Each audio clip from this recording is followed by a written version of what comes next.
오늘은 특별한 날이죠. 12월 12일. 오늘 아침 여기 부산에서 올 때까지만 해도 기억이 없었는데 공소장님께서 말씀하시니까 갑자기 또 기억이 났습니다. 12월 12일. 너무나 우리 근현대사 안에서 아픈 날들이 계속해서 기억되고 있는, 기억을 잘해야 되는데 계속 잊어버리는 것 같습니다. 1979년 12월 12일 전두환 노태우 신군부 독재가 다시 시작되는 날이기도 하죠. 2000년 12월 12일도 미국 안에서 아주 중요한 대통령 선거가 있었던 날이고, 당선된 부시 대통령이 12월 12일 날 당선됐다고 합니다. 이러한 군사 독재 문화가 계속 이어지면서 오늘 우리가 앉아있는 이 해군기지 앞에도 군사시설이 이렇게 들어와 있고, 이런 분위기 안에서 오늘 독서 혹은 말씀은 우리에게 어떠한 말씀으로 우리에게 전해지고 있으며, 우리가 잘못된 길로 가고 있다면 올바른 길로 가게끔 잘 인도하는 내용이 아닐까 생각됩니다. 오늘 예수님께서는 성전에서 수석 사제들과 백성들의 원로들과 논쟁을 벌이고 있습니다. 그들이 예수님께 이렇게 질문을 하고 있죠. 당신은 무슨 권한으로 이런 일을 하는 것이요? 그리고 누가 당신에게 이런 권한을 주었습니까? 이런 질문을 하고 있습니다. 수석사제들과 원로들 뿐만 아니라 율법학자들, 함께 있던 많은 이스라엘 유다인들은 예수님의 말과 행동이 너무나 마음에 들지 않았습니다. 나는 길이요 진리요 생명이다. 나를 거치지 않고서는 아무도 아버지께 갈 수 없다. 내가 율법이나 예언서들을 폐지하러 온 줄로 생각하지 마라. 내가 폐지하러 온 것이 아니라 오히려 완성하러 왔다. 고생하며 무거운 짐을 진 너희는 모두 나에게 오너라. 내가 너희에게 안식을 주겠다. 이 밖에도 수많은 말씀과 행동을 하시면서 세리와 죄인들과 먹고 마시고 수많은 놀라운 기적들을 일으키면서 유다인들이 그토록 고대해온 구세주 메시아임이 드러나고 있는 상황이었습니다. 이 때문에 수석 사제들과 원로들은 불만이 깊어갈 수밖에 없었던 것 같다라는 생각이 들고 있습니다. 어제 우리 주일 복음에서도 세례자 요한의 또 다른 질문을 들었습니다. 오실 분이 선생님이십니까? 아니면 저희가 다른 분을 기다려야 합니까?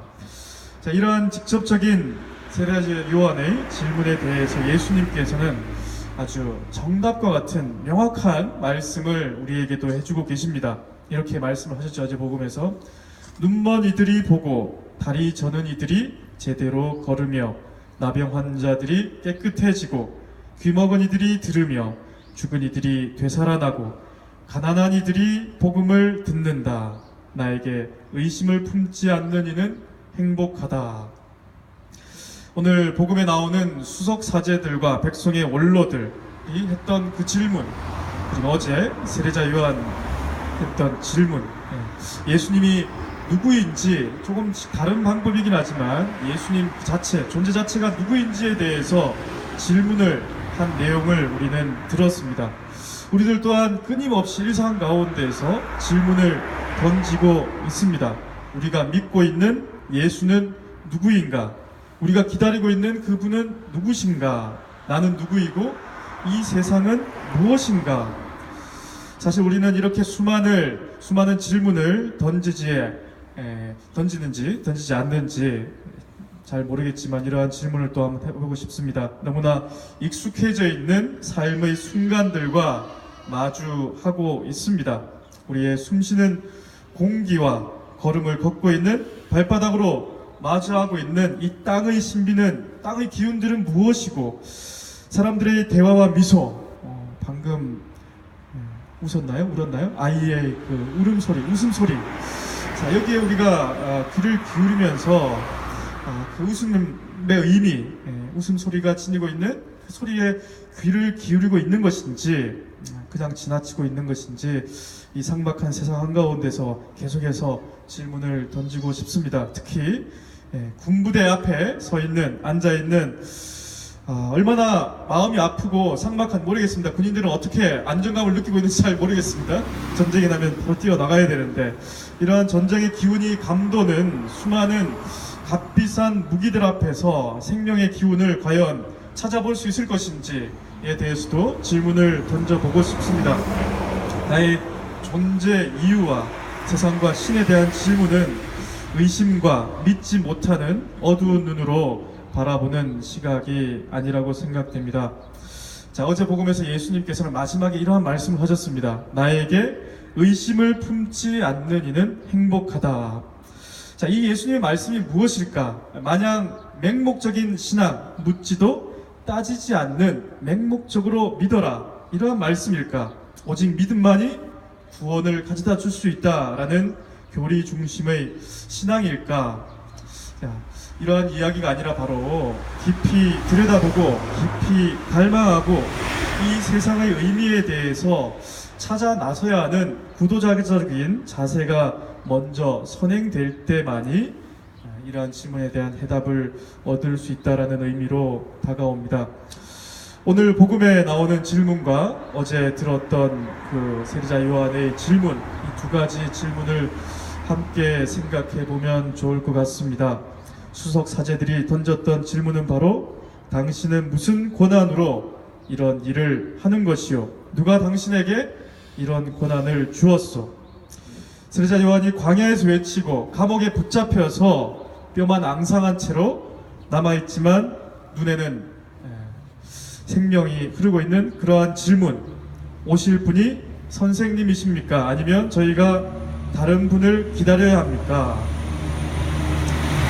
자, 우리는 어떠한 질문을 던지고 있는지 이 두 개의 질문을 들으면서 함께 물음을 가져야 될 것 같습니다. 우리나라는 현재 심각한 위기에 처해 있습니다. 대통령 탄핵이라는 사상 초유의 사태가 벌어지고 있죠. 국회에서는 가결되고 이제 헌법재판소의 최종 결정만을 기다리고 있습니다.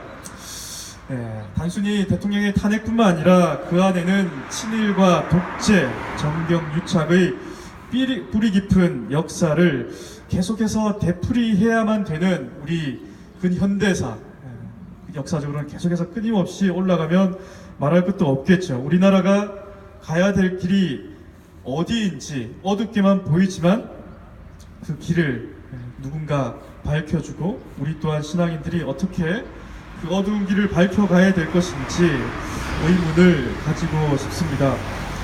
역사학자들은 우리나라가 현재 처해 있는 상황이 세계 1차 세계대전, 2차 세계대전이 일어나기 전의 상황과 비슷하다라는 지적을 하고 있죠. 이러한 어두운 시기에 우리 신앙인들 또한 막중한 책임이 있다라고 생각됩니다.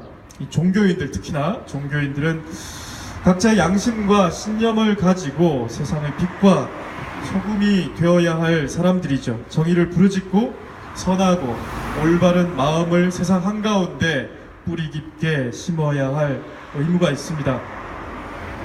당신은 무슨 권한으로 이러한 일을 하는 것이요? 누가 당신에게 이런 권한을 주었소?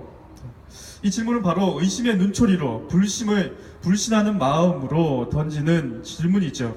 하지만 어제 우리가 들었던 세례자 요한의 질문은 오실 분이 선생님이십니까? 아니면 다른 분을 기다려야 됩니까? 라는 세례자 요한의 질문과 같이 존재에 대한 질문, 우리 삶에 대한 질문, 이 세상과 우리가 어디로 가야 될 것인지에 대한 질문이라고 생각됩니다. 이러한 질문 우리가 반드시 인지하고 깨닫고 있을 때만이 다른 정치 지도자들, 믿지 않는 사람들에게까지도 이러한 질문을 함께 하면서 우리가 걸어가야 될 길이 어디인지를 명확하게 제시해 줄 수 있다고 생각됩니다. 어제 들었던 복음, 오늘 복음 계속해서 이어지는 이러한 내용을 들으면서 강정 해군 기지 앞에서 우리 신앙인들이 어떠한 방향으로, 어떠한 마음 자세로 걸어가야 되는지 묵상해 볼 수 있는 좋은 말씀이라고 생각됩니다.